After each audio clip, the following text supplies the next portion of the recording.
Until now, we've been talking about general systems in the body, and this is the first chapter where we're kind of getting a little more into specific systems. And then the rest of the quarter will be all specific systems. So we're going to talk about disorders of red blood cells, white blood cells, platelets, and then we're going to talk about lymphatic system disorders. We will have a little bit more on treatment for lymphedema next quarter, and we'll have some lymphedema treatment lab time next quarter as well. So I'm not going to go too deeply into that. I'm just going to mention it. If you feel like you need a review on the blood system and different blood cells and their characteristics, there are some optional lectures that I have posted in Canvas. You can listen to that. The lectures on the blood review and blood therapies, kind of interesting. But we're going to go right into disorders. And this is one section where I have separate learning objectives for each set of disorders. So for this lecture, we're going to talk about anemia, because that is a disease of the red blood cells and identify major causes and clinical manifestations. We're going to talk about the pathophysiology of a couple of inherited red blood cell disorders. We're going to talk about polycythemia and its effects on circulation, signs and symptoms of red blood cell disorders that are relevant to PT, understand treatment approaches, and look at the impact that red blood cell disorders have on exercise tolerance and rehabilitation outcomes. So normal red blood cells, their job is to transport oxygen via hemoglobin. So this is a picture of a microscopic picture of a blood smear. The little red guys that are lighter in the middle, those are erythrocytes, red blood cells. They're the little biconcave disc. The mature red blood cell doesn't have a nucleus. All it has is hemoglobin, and it's transporting oxygen. That's its job. And it removes carbon dioxide as well, and it helps in maintaining blood pH balance. The big guys with the nuclei, those are the leukocytes, the white blood cells, and the little blurbs, those are thrombocytes or platelets. So hemoglobin is the method by which red blood cells are transporting oxygen, and generally males have a little bit higher hemoglobin normal values, females a little bit lower. Red blood cells have a lifespan of about 3 months, about 120 days before they are then recycled. They go to the spleen to be recycled. So hemoglobin content determines oxygen carrying capacity. And any reduction in oxygen carrying capacity affects all body systems, especially during physical activity. So anemia, by definition, is a decreased number of circulating red blood cells or diminished hemoglobin content or red blood cell function. The result of anemia is impaired oxygen delivery. So the primary mechanisms of anemia that cause anemia, so a lot of different causes for anemia, but the primary mechanisms are either decreased red blood cell production for whatever reason, increased red blood cell destruction for whatever reason, blood loss for whatever reason, or defective hemoglobin synthesis. So for PT, anemic patients may have, and always have, reduced exercise tolerance and may experience symptoms of hypoxia even during low intensity activities. So the major causes of anemia are nutritional deficiencies. Iron deficiency is the most common. Folic acid deficiency can contribute. B12 deficiency can cause pernicious anemia, which is a different form of anemia. And usually it's decreased B12 absorption. Decreased caloric intake because you're just not getting enough nutrients. Blood loss is a major cause from trauma or surgery. Acutely, chronically, it could be GI bleeding or using non-steroidal anti-inflammatory drugs like aspirin and ibuprofen, those things. Disease-related anemia. Chronic inflammatory diseases can cause secondary anemia, infections, cancer that affects the bone marrow, liver or kidney disease. So cancer affecting the bone marrow can cause anemia, also leukemia, which we'll talk about in the next section. And kidneys need to produce the erythropoietin that stimulates blood cell production in the bone marrow. So if you have kidney disease, it's not happening. Other causes of anemia could be congenital disorders or toxic exposure. Exposure to lead can cause anemia.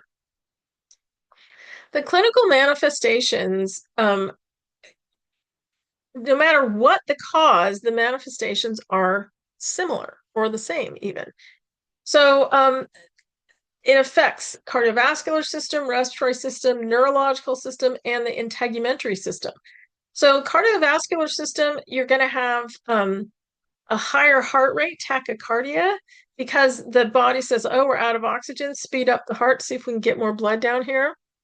And it could be angina, which is chest pain. So you want to monitor the heart rate during exercise. Dyspnea, which is an increased respiratory rate. Same thing, the body says we're out of oxygen, get more oxygen in here. It reduces exercise tolerance. Fatigue and confusion may affect learning new exercises or learning anything or balance. And pallor, so you have a pale complexion, brittle nails. It's a visual assessment indicator.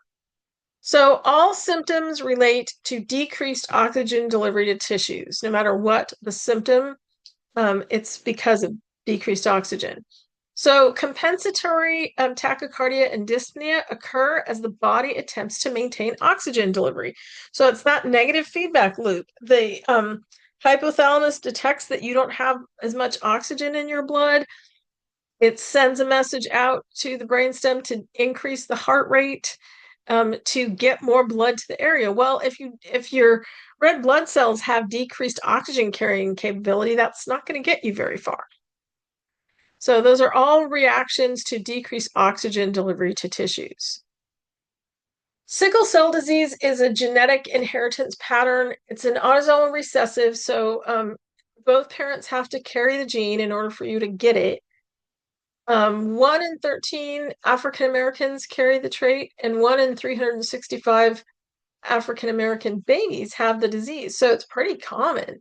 It's also found in Hispanic, Middle Eastern, Mediterranean, and Indian populations. It's an abnormal hemoglobin molecule. So genes code for proteins, and it's an abnormal protein. In hypoxic conditions, the red blood cells become stiff and sickle-shaped. And so instead of being like a round little donut that can just float through the capillaries, it's these spiky sickle-shaped cells, which gives it its name, and they get stuck in the capillaries. It reduces oxygen. The affected red blood cells have reduced oxygen carrying capacity and a shortened lifespan. So they only last 20 days versus 120 days. And so you're having to produce more blood cells.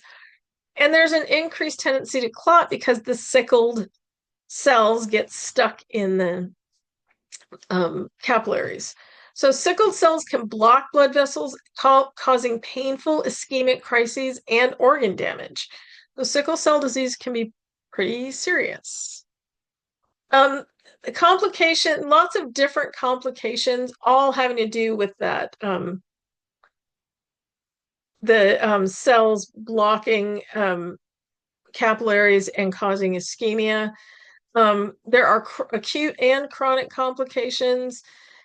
You want to avoid dehydration during treatment and monitor for pain levels and be aware of joint complications. So the crisis triggers can be high altitude because there's less oxygen available for transport, dehydration, illness, stress, or temperature changes. A lot of people are diagnosed with sickle cell disease when they are children, as they start having issues when they're children. Thalassemia is an inherited blood disorder that causes decreased hemoglobin and red blood cell production. There are multiple genes involved, and it results in mild to severe anemia. So it's a genetic disorder that causes anemia. Sickle cell trait is a genetic disorder that causes anemia. Lots of different similar clinical manifestations, except some additional ones to any other type of anemia. And the PT focus is you want to address growth delays in children, bone deformities, and exercise limitations from anemia. So that's the inherited blood disorder. Polycythemia is an excessive number of red blood cells in circulation. So poly means all, cyte means cell, and emia means blood. So you have a lot of extra cells. There's primary and secondary. The primary is called polycythemia vera, and it's a genetic mutation affecting red blood cell production. The bone marrow just produces too many red blood cells, and it's rare. It can't be cured, but it can be managed. Secondary is a compensatory response to low oxygen, so it can be caused by high altitude. Sometimes they call it altitude sickness, and or heart or lung disease that is causing the body to produce too many red blood cells. Sometimes stroke or heart attack survivors develop secondary polycythemia, and it's treated by addressing the underlying cause.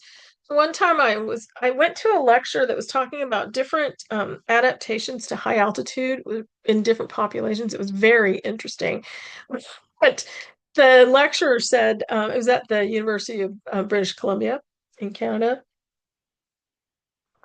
The lecturer said, people say there are three cures for altitude sickness: go down, and go down. Go down to lower altitude. So that was interesting. So the problem is the blood becomes thick and viscous, and there's slower blood flow, so there's an increased clotting risk. And you get a paradoxical oxygen deficiency. So the reason you think like, oh, you have more red blood cells, you should have more oxygen delivery, but it slows the blood down, and so that causes the oxygen deficiency. Major risk of clots, stroke, heart failure, and peripheral vascular disease. So sometimes the skin gets a bluish red coloration, neurological symptoms, cardiovascular symptoms, organ involvement in large spleen and liver, because that's where the excess blood cells go to be recycled, and itchiness, especially after warm baths. That's interesting. I don't know what the cause of that manifestation is. So one of the treatment approaches is, well, you have extra blood, just take it out. So you get periodic phlebotomy. In ancient times, they called it bloodletting, and they did it to everybody. But now it's a little more clinical. Um, Anticoagulants to prevent clotting, and sometimes chemotherapy for the primary type. Sometimes bone marrow transplant is the key, and in order to do a bone marrow transplant, you have to do chemotherapy, get rid of the old bone marrow, and then put in new. You got to monitor for signs of thrombosis, and we'll talk about that in another class. Be aware of bleeding risk if they're on anticoagulants. Watch for exercise tolerance. Monitor blood pressure. You want to do that with everybody. And it's a red flag if you have a sudden onset of severe headache. That's a red flag for a lot of things. Chest pain or neurological changes. It might indicate a stroke or a myocardial infarction. So I'm pretty serious. Not very common. So red blood cell disorders, for anemia, you have to pay attention to exercise tolerance. Usually improves with treatment. So if it's iron deficient anemia, then they do iron supplementation or any other deficiencies. If it's another cause, they treat the underlying cause. Sometimes people need blood transfusions to get those extra red blood cells that they're missing. And usually exercise tolerance, it improves with treatment. Sickle cell, there are pain management, blood transfusions, oxygen therapy. Hydroxyurea is a medication that they use. You want to avoid dehydration and monitor pain levels. With thalassemia, blood transfusions, iron chelation therapy, and bone marrow transplant. So, chelation therapy is they use something that gathers the excess iron in the blood and binds it and gets rid of it. So in PT, you need to address growth delays and bone complications. Polycythemia, take out the extra blood periodically, anticoagulants, and sometimes chemotherapy. You need to watch for bleeding and thrombosis precautions. So two sides of the same coin. So the assessment priorities for any red blood cell disorders are to exercise tolerance testing. So make sure that you know what your patient can tolerate and monitor those vital signs, really monitor those vital signs. Keep track of the skin color and circulation. You can do peripheral circulation tests, pain assessments, especially with sickle cell trait, joint range of motion, and functional capacity evaluations. Exercise modifications, you need to do lower intensity, longer duration exercise with frequent rest periods and emphasize hydration and temperature control. You want to stop exercise if someone has excessive shortness of breath, chest pain, extreme fatigue, dizziness or lightheadedness, or signs of a sickle cell crisis, if that's their diagnosis. The things that can contribute to patient success are education, gradual progression, really gradual, more gradual than you would think, and interdisciplinary communication and realistic goal setting.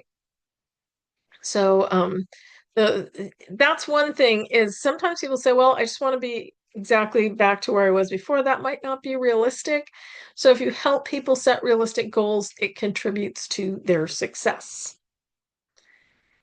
So for anemia, if it's nutritional anemia, excellent prognosis with supplementation. If it's chronic, it depends on what the underlying condition is.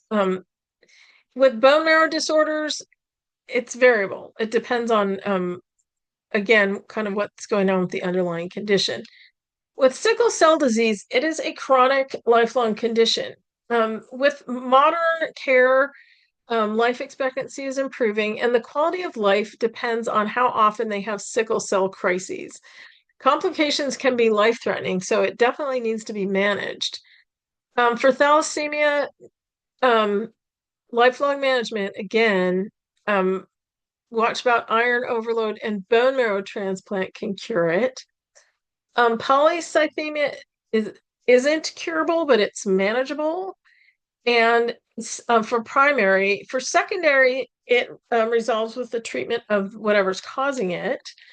And thrombotic complications are the main concern because a thrombus can cause a heart attack or a stroke. So that's kind of the main concern with polycythemia. So understanding the signs and symptoms helps identify patients who might need a medical referral or exercise modifications. All red blood cell disorders affect oxygen delivery, and so exercise tolerance is compromised, and you have to modify exercise and help develop an exercise plan that the patient can do. Know when to stop treatment and seek immediate medical attention, especially for sickle cell crises. And the treatment plans have to account for the specific disorder and the severity and the patient's current status. That's really important because it can be variable. So there's some cases in the chapter involving red blood cell disorders that you should look at. Exercise modification strategies, recognition of medical emergencies, and interdisciplinary communication.